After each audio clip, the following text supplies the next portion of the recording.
So Bitcoin has fallen it down most recently, turning its previous support line into a bit of resistance. We spoke about this on this morning's video, and we have seen an awful lot in liquidations for Bitcoin. In today's video, we're going to be jumping down into the world of Bitcoin, and I go through and share my thoughts and opinions with what I think is going on here for BTC. As I get into today's video, if you do find it useful and informative, smash that like button. I do appreciate that. If you are new to the channel, why not go ahead and subscribe, tap the bell, select all the notifications, and in doing so, you will be kept up to date with everything that we do here at Cheeky Crypto. Let's roll that intro and get right down into it.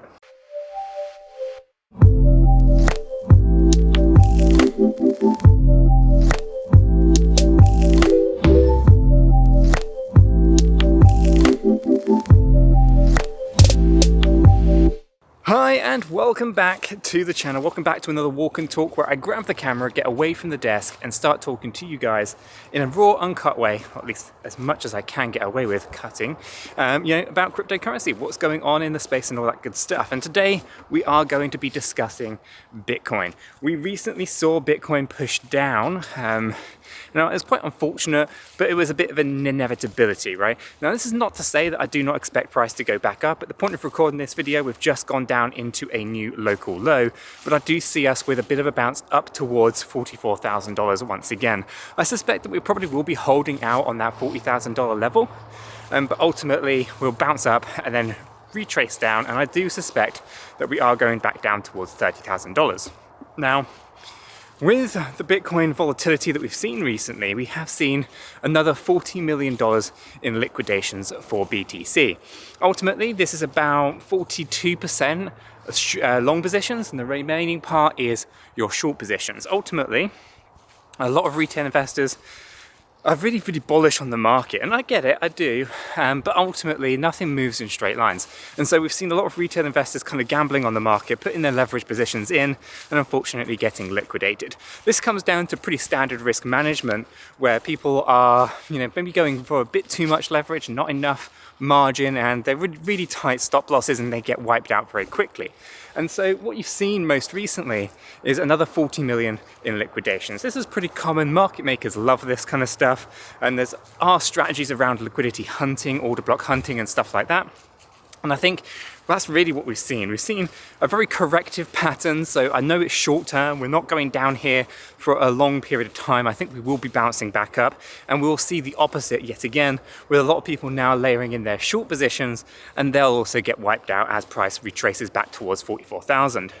And so I kind of guess I want to put a video out to kind of say, and a bit of a warning, but yeah, the Bitcoin's volatile, right? It's not even huge percentage swings, but it is volatile nonetheless, and it is, of course, wiping out a lot of those leverage-based positions, just because people aren't not really appreciating proper risk management or the way the markets generally move.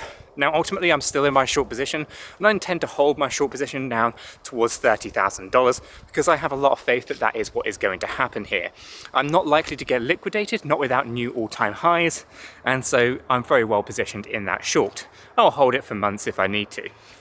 And so I think, with everything that's going on with Bitcoin, and the fundamental side as well as obviously the technical side, with a lot of things and hype around January 2024, I expect a big sell-off either the latter part of this year, early part of next year, before we actually start to get a decent run to the upside. I've said it before and I'll say it again, the Bitcoin spot ETF is going to be fantastic for bringing in hundreds of billions of dollars of liquidity to Bitcoin. That will translate to an easy $1 trillion to market cap for Bitcoin, because market cap, of course, doesn't show you the liquidity, it doesn't show you the money going in, it only shows you the imbalance in the supply and the demand, as in the price dictates the market cap, right? And so a few $100 billion going into Bitcoin as liquidity does translate to a very significant market cap, specifically when we are seeing on-chain the decrease of BTC on exchanges, as in there's an insufficient amount of Bitcoin available for sale. Okay, that's increased most recently, which is why you've seen this move to the downside. But ultimately, the market makers are contracting the supply or expanding the supply on exchanges to basically fluctuate the price of Bitcoin, at least in my opinion. At the moment, demand is very, very low for Bitcoin.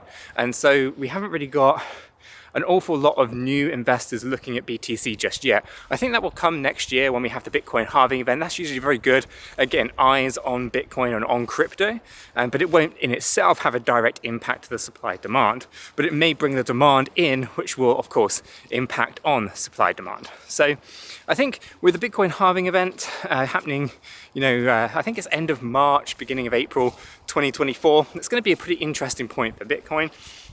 But the Bitcoin spot ETF approval or rejection or delay in January is going to be a bit of a sell the news. I imagine that we're going to see, price probably consolidating down in Q1 of 2024, although I do expect a surge up beforehand. Okay, and I really want to stress this, right? Before we can go down to 30K, I believe we have to go up again a little bit further, much more towards 44,000 than we can drop. Then once we've done that, we drop down towards 30. And the reason for this is we can see that momentum is building up. Now, I wouldn't be surprised if the turn of the new year, a new influx of demand comes in on the hype train for Bitcoin spot ETFs just before we get an approval and a sell the news event. So I kind of expect a bit of a lift before we drop. Now, with Bitcoin and the volatility kind of to be expected here, we're going to see a lot of retail investors getting very, very wrecked during this moment of volatility. But ultimately, I think long term, we are in a very good position. I think we're going to be seeing probably one of the biggest bull runs in crypto history, and Bitcoin will be rallying up very nicely once we actually get a Bitcoin spot ETF launch, which I think will happen somewhere between March and June 2024. And so all this recent volatility just gives me, kind of hope and kind of confidence in the space, because these are the things that we generally expect to happen during kind of these kind of stall, kind of stagnant moments in time. And they kind of tell us that we're moving along that path and on that journey to that next bullish market very, very nicely. But I think that's going to wrap up today's video. I think we're just going to keep it nice and brief for today. If you have found it useful and informative, smash that like button. I do appreciate that. If you're new, subscribe, and I'll catch you all in the next one.